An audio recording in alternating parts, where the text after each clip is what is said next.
Hello everyone, Dark Flame here, back playing some more AFK Arena. And in this video, I want to look at Astar's skills, signature item, furniture, and engraving. So if you haven't already, please subscribe to my channel. It will help you get notified on when I post new videos. So let's get on with the video.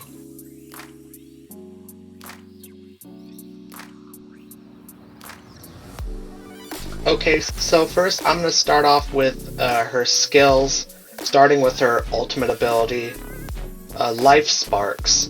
Astar immediately recovers 20% of her max health and flies on her lantern above the most concentrated area of allies and enemies, after which she returns to her original position.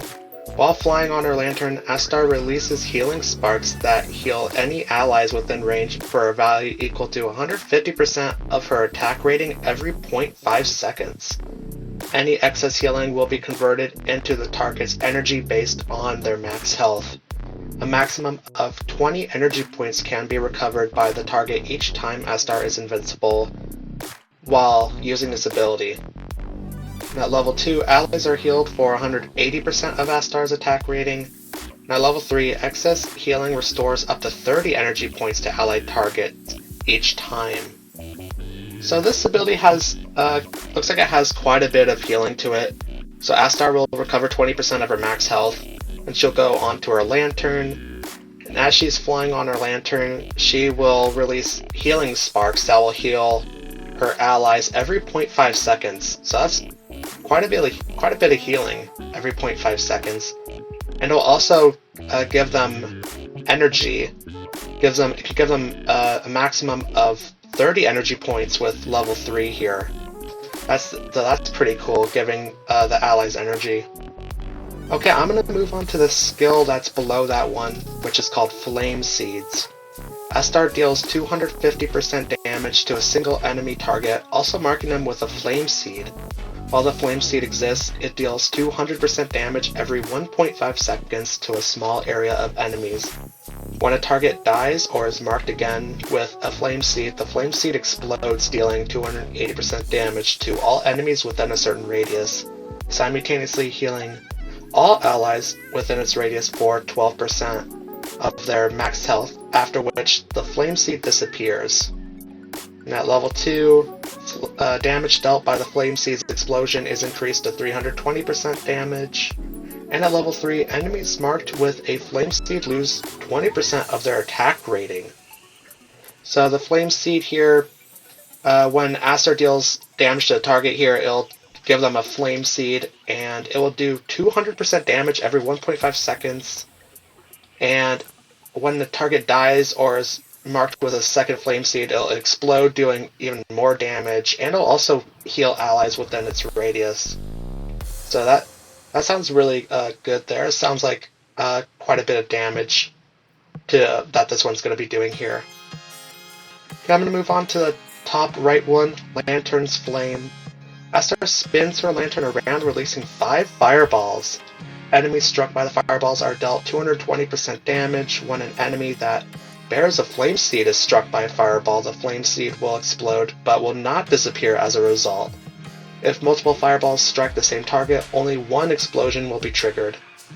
Damage is increased to 260%, damage increased to 300% with level 3, and the number of fireballs released is increased up to 7, so it's increasing it by 2 fireballs. So yeah, the fireballs will deal damage, and this one is connected with the Flame Seeds, so yeah, that's pretty cool. And the final skill, Aura of Fire. Astar continuously waves her lantern in the air, during which time her allies recover 40 or receive 40% less damage, and are afterward granted a shield. A shield exists for 6 seconds and have a value equal to the amount of damage which has been reduced for all allies, but shall be at least 250% of Astar's attack rating. Astar is immune to control effects while using this ability.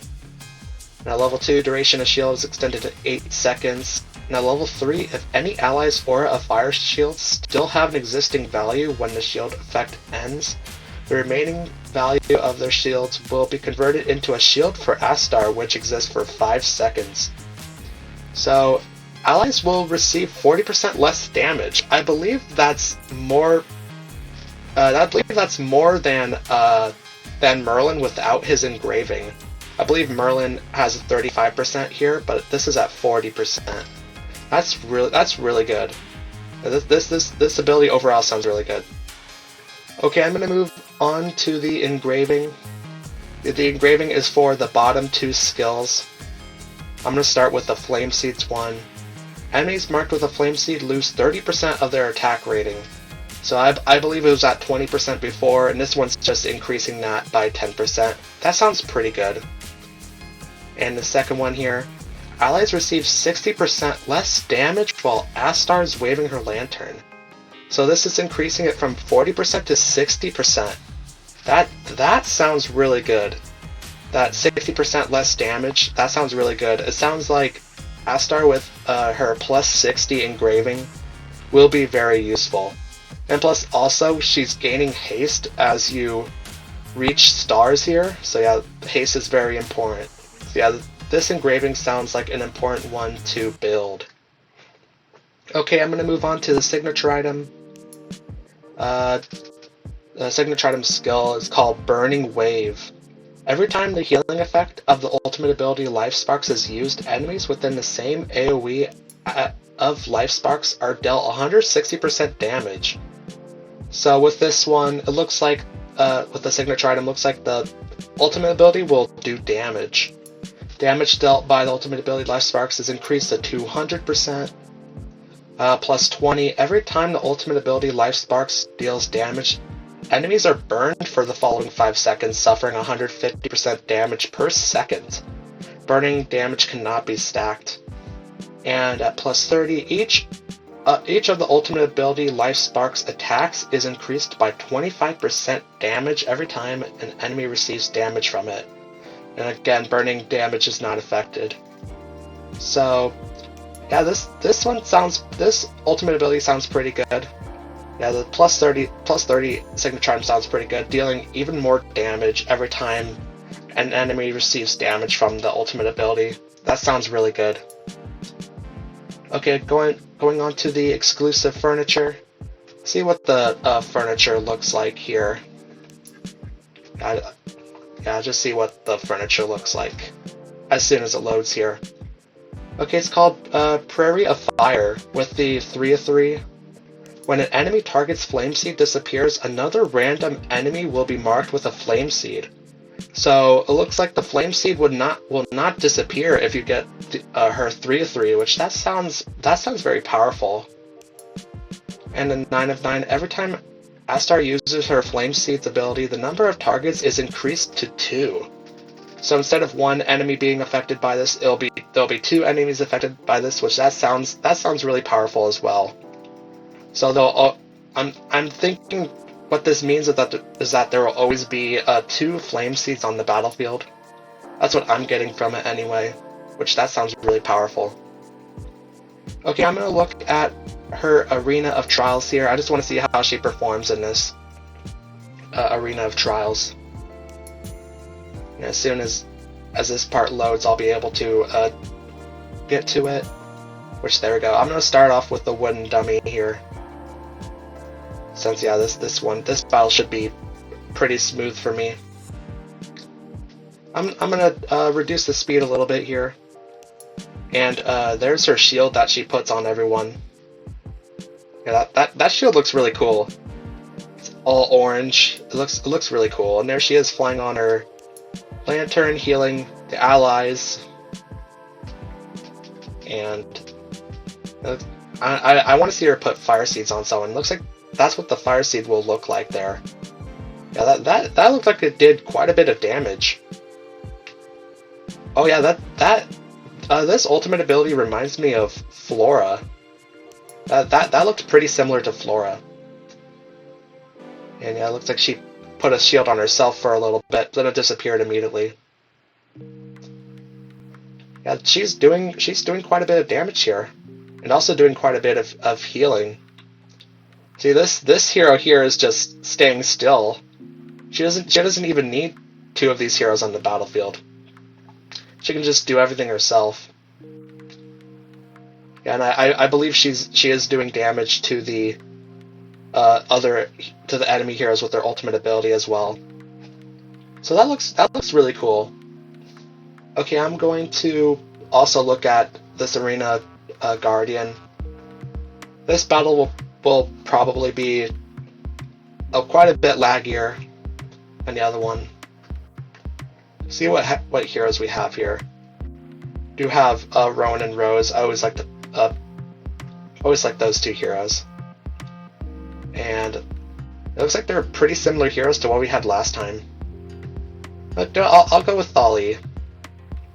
And yeah, I'll go for Zolrath. Let's go ahead and battle here. Yeah, and like I said, this battle will probably be a little bit laggier than the other one. And yeah, just like I thought, Rosaline is going towards Astar, buffing up Astar even more. So we'll see how much damage she does. That is if she survives. I did put Astar in front of Gwyneth. It might not go so well for Astar since I put her in front of Gwyneth. Well, we'll see though. And it looks like Rosaline died, so, and also Rowan died there as well from, looks like maybe Gwyneth. We'll see how this goes though. We do have Zolrath, so if Zolrath survives to be the last one, we can just use Zolrath's ability. And I believe then, if that happens, everyone will be even stronger. We'll see if we'll even need that. I don't even know if we'll even need that. Yeah, Gwyneth's gone. It's just about really taking down the annoying Arthur. Arthur does a lot of tanking, but there we go. We got it down, and we didn't even need to use Zolrath there. And looking at the damage here, 6.91 million damage from Astar. So that looked pretty good. That looked really good. She was able to take out the team, it looks like. So that's the Arena Guardian down. And yeah, overall, my opinion on Astar, she's looking like a very good hero. A Wilder faction, she's going to be an intelligence-based hero with support, so that's pretty cool. And also regen. So yeah, we saw that regeneration with her ultimate ability. So if you haven't already, please subscribe, like, and comment. Comment what do you think about Astar. And thanks for watching.